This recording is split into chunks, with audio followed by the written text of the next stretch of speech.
I got big news. Let's go and have a look at how we finished the last stream. Is that playing? Can I hear that? Oh, okay. Sure. I see, look, what's happening here? Yeah, right, okay. Are you okay? Are you... Okay. Guys, I'm really, really sorry. But I'm actually going to have to call the stream. Evitel is not having contractions. She's not having a baby. But I think she's feeling a bit precious. And she can't pick up an Iron from play school, which will need doing very, very soon. So I'm afraid I'm actually going to have to call the stream. And I'm going to have to go and pick him up myself. And I'm really sorry about that. But what we'll do is tomorrow... we will stream for extra long to make up for it. I'm really, really sorry about that. We're aborting the stream after an hour. Those of you who follow such things will know that there was no stream the day after. There was no stream yesterday. It was lies. But no, here's the thing. When I told you that, when I said that to you, to your faces, like in real life, I was not lying. But I have a story to tell you. And the story... concerns something that happened mere hours after that stream finished. And I'm not even lying for like dramatic effect here, okay? I'm not even lying. This story is fucking incredible, okay? This story is absolutely amazing. I'm not bullshitting you, right? Like, those of you who know, the story of how my first child, Anirim, was born is quite an amazing one, really. We were progressing Vexiona in Nyalotha. The two of us, raiding in different rooms, on different computers. Well, we're doing that quite safely, because it was a week before Anirim's due date. Evitel died to a really newbie mechanic, like where Vexiona just flies over and you're supposed to get out of it, and she didn't. And I whispered her, and I was like, yo... Evie, noob, G-kick. And Evie was like, my waters have broken. And that's why I died to that mechanic, is because my waters broke as we were doing it. And I was like, shit, do you want to go to the hospital? And she said, nah, we killing this dragon, then we go in. Which is pretty badass, I think you'll agree. Whenever we say this story to people and we tell them what happened, everyone agrees that Evitel is in fact a badass. Believe me when I tell you, you ain't heard fucking nothing yet. If it needed any proving how badass and amazing my wife is, this story that I'm about to tell you now is gonna do it. Yeah, but I will say that the reason you're not gonna see Evitel and the new baby on stream is not because they're not okay or because they're recovering from something terrible or anything like that. Everyone is absolutely fine. In fact, everyone is better than fine. As we will tell you in the story now. Kero Hawk, thank you for the 33 months. So I'll continue the story from where we left off. So as I was streaming on Wednesday, we were over a week away from our due date. Our due date was the 24th of February. This is when our baby was supposed to be born, the 24th of February, the day after 9.2 launches in the EU. Thanks, Blizz. Fuck you. So, we were pretty chilled out. So when Evitel stuck her head round the door at the end of that stream, and she really did say that, she said, Tally, would you mind going to get a Naira from play school? I don't really feel up to it. And I was like, okay, that happens, man. When you're pregnant, entering the last week of your pregnancy, this is the shit that goes down. So I stopped the stream and I went to her and I was like, are you okay? Is everything all right with the baby? She's like, yeah, no, I'm fine. I'm getting like practice contractions, but I've been getting those for like 2 weeks now. This happens when you're pregnant, right? The whole last month of your pregnancy, it's not unusual to get like the odd contraction here and there. She's like, I just feel like I want to lay down. Would it be okay if you just go and get an iron from play school? So that's exactly what I did. I went to play school. I picked him up. He's very happy to see me when I got there because I don't usually pick him up because I'm usually streaming. I usually take him to play school, but it's usually Effie that picks him up. So he saw me in the window and he's like, Daddy, Daddy, Daddy at the window. And I'm not going to lie to you, that made me feel like $1 million. And he came running out and he hugged it and he insisted on walking home, showing off a little bit, I think. And, it took us about 15 minutes to walk home down the hill. And we got in, I was like, where's Mummy? And Mummy was in the living room, just kind of pacing about. And I went, oh, Evie, are you okay? And she's like, yeah, these kind of contractions, they're still kind of happening. And it's nothing major. I'm timing them. I've had a baby before. It doesn't feel like I'm having a baby right now. So I'm gonna call up the midwife and just get their advice. And also, worth saying that we had organised to have a home birth. Like, this is always something we were planning. Evitel wanted a home birth, so we had lots of meetings with our kind of local midwifery team, and like we had a pool in a crate, a birthing pool, ready to go for when it happened. And she phoned the midwife, and she explained how far apart her contractions were and things like that. And the midwife was like, hey, that's chill. That sounds like maybe something might be happening, but maybe not. So call back in half an hour and let us know how you're feeling then, and we'll make a decision, like whether we're going to come around or whatever. And I was like, seemed perfectly fair. So Evitel gets off the phone to the midwife, and she tells me that, and I'm like, well, what do you want to do? Do you want to fill up this? Do you want to get this pool ready? And Evitel was like, yeah, why not? Like, worst case scenario, we've got the pool up and we've had a dry run of it, and it's ready to go whenever. And we're like, okay, cool. So I was filling up this pool, this crate that had arrived, this like birthing pool. And luckily we had room in the house, so I was like filling up with the pump and everything. Put some cocoa melon on for Anirin to sit there watching. I was like, I'm going to get Annie's dinner ready. You fill up the pool, or at least inflate it so it's ready to go if needs be. And we're like, okay, cool. So I was filling up the pool. It took about maybe 10-20 minutes. So it's probably about 20 to 5 at this point. 20 to 6, like 5:40 at this point. I've inflated this entire pool. Evitel was like stirring the pasta in the other room for Annie's food, and I go in to say to her, like, do you want me to put the water in the pool? And she's like, yeah, maybe. I think what I'm going to do is I just want to change into some like easier clothes. So I'm just going to go upstairs for a second. Can you just deal with Anirin and his dinner and stuff for a sec? And I was like, yeah, sure, no worries. So Evie goes upstairs, and I'm like, come on, Anirin. I get him in the kitchen. I'm like, we're going to have some pasta. Are you ready for some pasta? And he was like, yeah, okay, yeah. And I hear this scream from upstairs, like, Taliesin!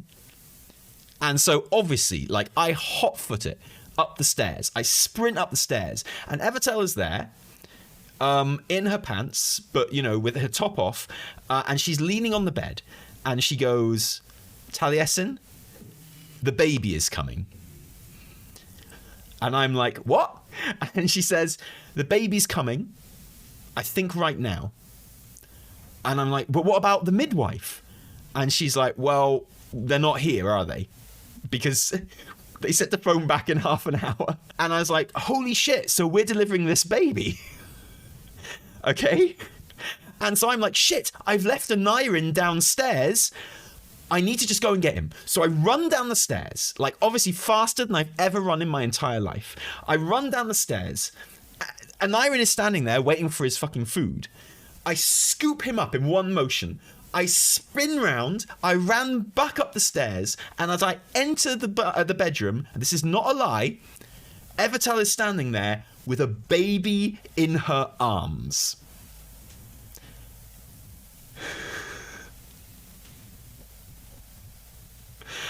I swear to God this is true. Because it couldn't have been more than 12 seconds that it took me to run downstairs, grab Anirin, and run back up the stairs, getting ready. In my head, I'm like, shit, I can't believe... Oh, thank you, Mum. This is my mum. You have to say hello. This is my mum. This is my mum. Hi. Okay, you're not allowed to talk. We can't afford you. No, you can't. So literally in the 12 seconds it took me to run downstairs, grab Anirin, and run back up, Evitel, and the way she tells it is, she was like, oh, and she kind of knelt on the bed, put her hand underneath herself, felt the fucking baby's head, and kneeling on the bed, just delivered it in one like solid motion. Herself, one-handed, while the other hand was keeping her weight up on the bed. I ran into the room with Aneurin literally a split second after she delivered it. So as I ran in, she was scooping the baby up into her arms, and the baby had literally just been born. And I was like, it was one of the most terrifying things I've ever seen in my life, because this baby was here, and I was like, in my head, I was just like, this isn't supposed to be happening. None of us know what to do. But then I was like, what has happened now? And so so the cord was wrapped around the baby's neck, but not tight. So it was just, but it was like looped around the baby's neck. So I was like, the neck, the cord, the neck. And Evie was like, yeah, I know. I've just given birth. Get off my fucking case. And like just gradually like unwrapped it, and baby was crying, which was amazing. And we got some towels. This story isn't finished yet, by the way. And we wrapped the baby up and patting it down, and we were like, okay, we've got to keep you both warm. And she was like, you better phone the midwife and tell them what's happened, right? So I phoned the midwife and I was like, hi, we've just given birth. And the midwife was, holy shit. Okay, well, I'm like 10 minutes away. Because you've just given birth yourself, I have to tell you to phone an ambulance. I have to tell you that. I'm going to be there before the ambulance is, and we're just going to cancel the ambulance if everything's okay. But I have to tell you to phone the ambulance. So I was like, okay, fine. And my head was swimming. Evitel, I've actually got a photo taken literally seconds after I entered the room. And Evitel had given birth, but that one's a bit booby, and Evitel doesn't like me showing it to strangers.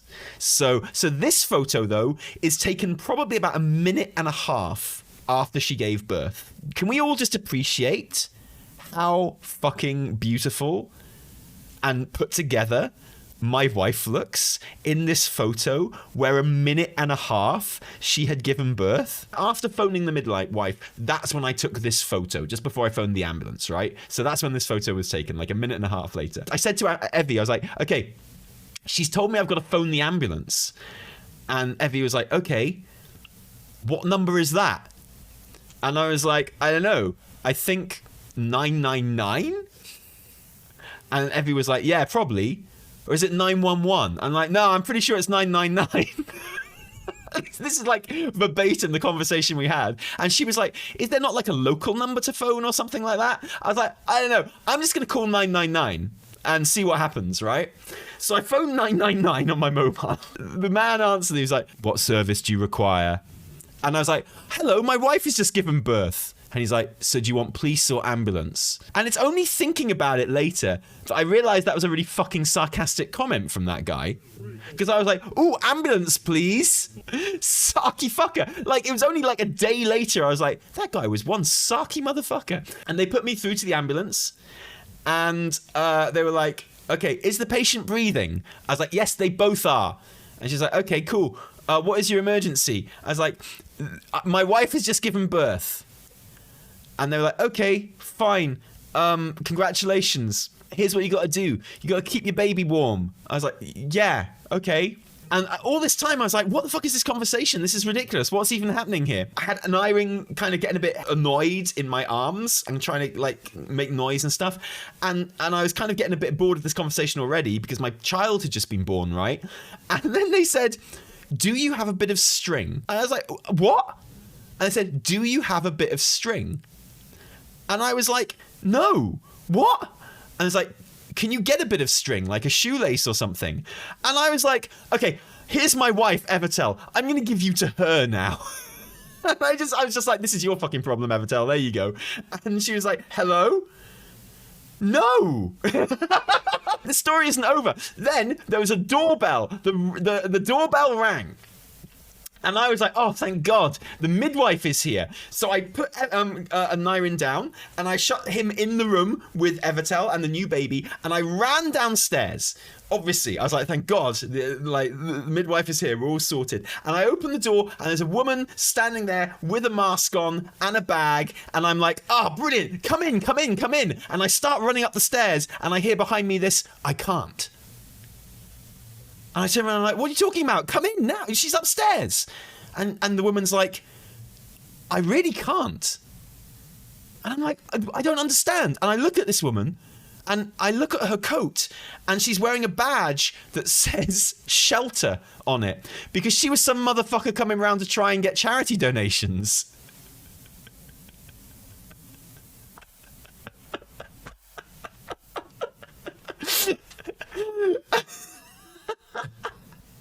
And my head was just exploding at this point, and I think I said, fuck, my wife has just given birth. And this poor woman was like, oh, and I just slammed the door and I ran back upstairs. Came back in, I was like, are you okay? Is everything all right? She's like, yeah, what's going on? This woman is still talking to me on the phone about a shoelace. I was like, yeah, that wasn't the midwife, that was a charity woman. And we're making sure the baby's okay, and then the doorbell rings again, and I'm like, okay, hopefully this is the midwife. So I run downstairs, open the door, and it is the midwife, and I'm like, okay, excellent, double check. In they come, and they come up, they take their shoes off, very polite, and go up the stairs and start seeing to Evitel. As she comes in, because I'm following right behind her, obviously, with an iron in my arms now. And as she comes in, this amazing midwife just snatches the phone off Evitel. She's like, oh, hello, it's me, the midwife. We don't need you now, thank you. And just like hangs up. And then she's all like, okay, brilliant. Wow, this has happened then. And we were like, they kept telling us we kept asking us if we had a bit of string. And she was like, oh yeah, that's for the umbilical cord. That's bullshit. Ignore that. You shouldn't do that, but they're trained to tell you to do that. It's bullshit. So we were like, oh, okay. And she she looks at the baby and she's like, my God, this baby's like perfectly healthy. And we obviously told this story of everything that had happened and everything. She's like, how are you? And Evitel was like, I'm literally fine. I came upstairs. I started getting like really strong contractions. I kneeled on the bed. I gave birth. And then I've just been sitting here holding the baby ever since. And I feel absolutely fine. And the midwife was like, awesome. My other midwife friend is coming round in a minute, but this feels like it's going to be very, very easy. And the midwives were here for literally like an hour and a half. And they were like, when was the baby born? And we were like, we don't know. Oh, hang on. We can check our call history because we called you like a minute afterwards. So we just went onto our call history and verified it with them, and we can confirm it was 5:49 that the baby was born. I'll tell you all about the baby in just a minute. So the midwives are still around my house when I went to put Anairin to bed. So I went down and I had to look after Anairin, right? This boy wanted his fucking pasta. This boy was like, yo, where's my pasta at? And I was a little bit distracted, I can't lie, as I was reading him his story and stuff, and I had to put him to bed. But the whole time I was putting him to bed, I was like, okay, go to bed, I want to see my new baby, go to bed. I was like, running, 'cause I hadn't even held my new baby in my arms yet at this point. And when I came out after putting Anairin to bed, the midwives had left. They'd gone. Because they'd seen all they needed to see. The baby was perfectly fine. The mother was perfectly fine. So they fucked off. So I went into our bedroom and I was like, Anairin's asleep. What's going on? And she was like, they've gone. Everything's fine. I've given birth. Here's the child. Here's me. We're both perfectly happy and healthy. They're sending like the head midwife round tomorrow to do like a proper exam to make sure they're okay. But that's it. And we was like, what the fuck? So we just sat on the bed and we were just like, you gave birth like 2 hours ago. And it's over. So yeah, like a 5-minute labour, if that. Like a labour which lasted a couple of minutes, basically. Gave birth one-handed on the bed herself while I was running downstairs to get Anairin. In the 10 seconds it took me to, or 12 seconds or whatever, it took me to run downstairs and get Anairin.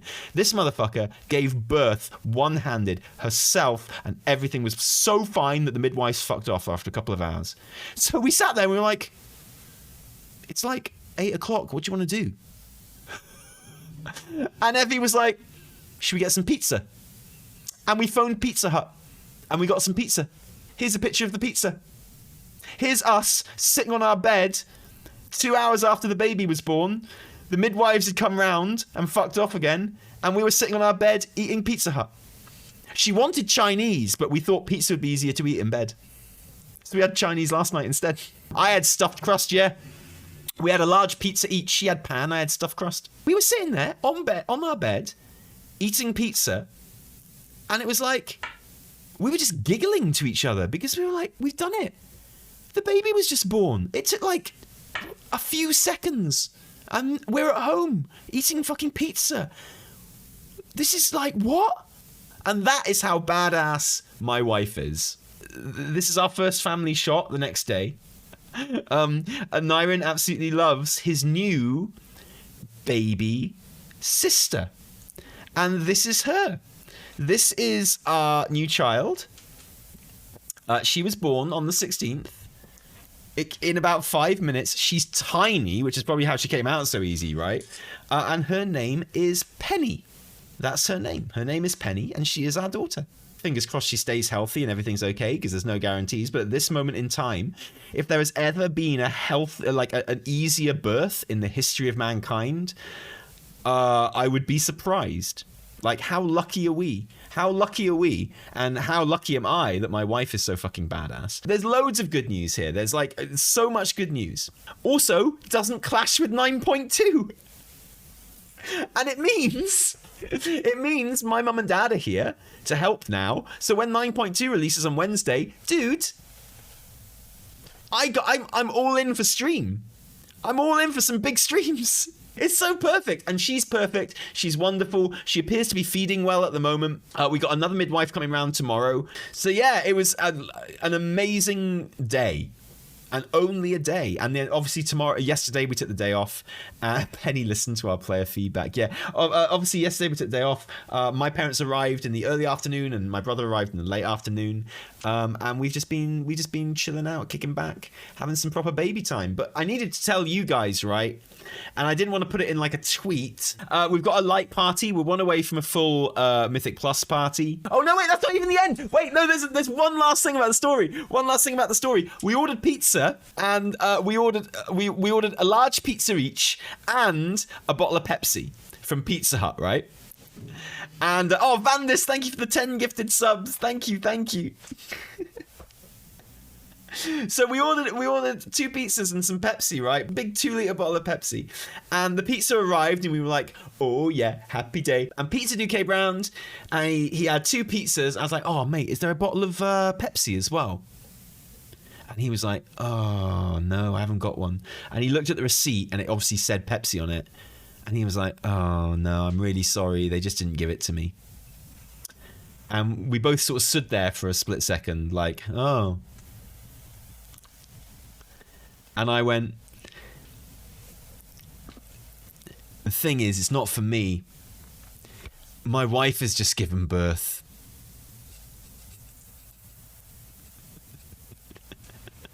And he went, oh shit, I'm on it, man. I'm on it. And he ran back onto his bike and he drove off and he came back like 10 minutes later with the Pepsi. And I was like, dude, you've made a woman very, very happy. And the thing is, I wasn't lying, but he definitely thinks I was lying. He would have like got back to like the Pizza Hut and he'd have gone, you forgot to give me the Pepsi for that order. And they'd have been like, dude, you don't have to do that. Just we will refund them. Don't come back and get stuff. That's dumb. It's a waste of time. And he's like, you don't understand. She just given birth. And they would have been like, you fucking noob. Did you believe that? So you've come back to get a huge bottle of Pepsi because they told you that one of them had just given birth? You fucking idiot, man. And there's no way they didn't say that to him. But I wasn't. It's definitely true. And yes, obviously gave that man a big tip because saving my life. The shirt man came for my shirts yesterday, and Evie was like, what do you think the etiquette with duvets is? Do you reckon we could like give our duvet to shirt man? And I was like, Evie, I have looked at that duvet. You have not looked at that duvet. I am not giving that duvet to shirt man. And she was like, but I checked on the website and they do clean duvets as well. And I was like, I don't know what the etiquette is, but I'm pretty sure you're not supposed to give duvets that are covered in birth blood and shit to shirt man. I don't think, like, listen, he likes me at the moment and I want to keep it that way, right? Yeah, it's a literal fucking biohazard. It's literal medical waste. Another thing I forgot, obviously, Evitel hadn't actually passed the placenta yet.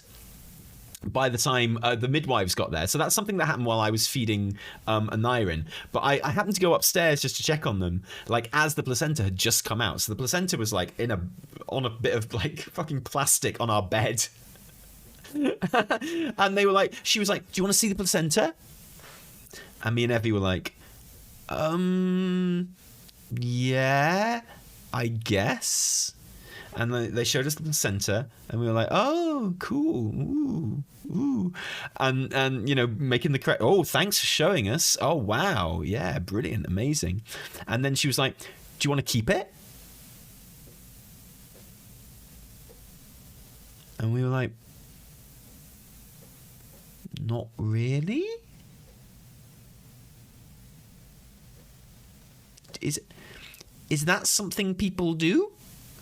And she's like, yeah, people, like, some people keep it in like a jar. Some people eat it. The thing that people do these days in like the more like bougie areas is that they get it turned into supplements. That's what people do now. They get their placenta. There are companies, apparently, I have not looked this up. Apparently, there are companies that turn it into like supplements because it's packed full of goodness, right? Because it's like the thing that's been feeding your baby. Yeah, but we were like, do you know what? Nah, we're fine. We're going to get pizza. Based on the duvet sacrifice, Penny is a warlock. Do you know what? I think you might be right. I think that's a fair way of looking at it.